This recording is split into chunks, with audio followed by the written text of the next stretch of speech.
శ్రీవారితో పెట్టుకుంటే అంత ఈజీ కాదు. చంద్రబాబు నాయుడు గారు మీకు అలవాటే, మీకు రాజకీయ అవకాశం కల్పించిన ఎన్టీ రామారావు గారిని ఏ విధంగా పదవిలో తప్పించాలనుకున్నప్పుడు మీరు చేసిన ప్రచారాలు, ఆయన వ్యక్తిత్వం మీద మీరు నడిపినటువంటి ప్రచారాలు, ఆయన మనిషిగా చంద్రబాబు నాయుడు గారు, ఆయన ఎన్టీఆర్ గారు మనిషి కదా, ఆయన తట్టుకోలేకపోయాడు.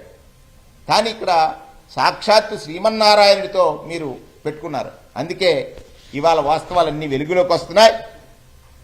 నేను అడుగుతున్నటువంటిది, ఈ వ్యవహారంలో ప్రభుత్వంలో ఉన్న మీరు కదా బాధ్యత వహించాల్సింది.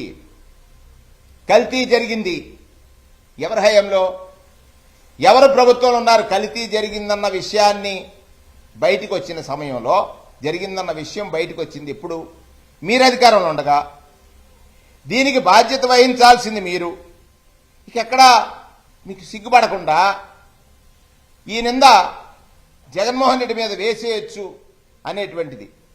నేను మరొకసారి చెప్తున్నాను, మీరు జగన్మోహన్ రెడ్డి గారి మీద నింద వేస్తే మీకు రాజకీయంగా ప్రయోజనం ఉండొచ్చు, కానీ జగన్నాథుడి మీద నింద వేశారు. మీరు జగన్నాథుడి ప్రసాదం మీద నింద వేశారనేది మర్చిపోయారా?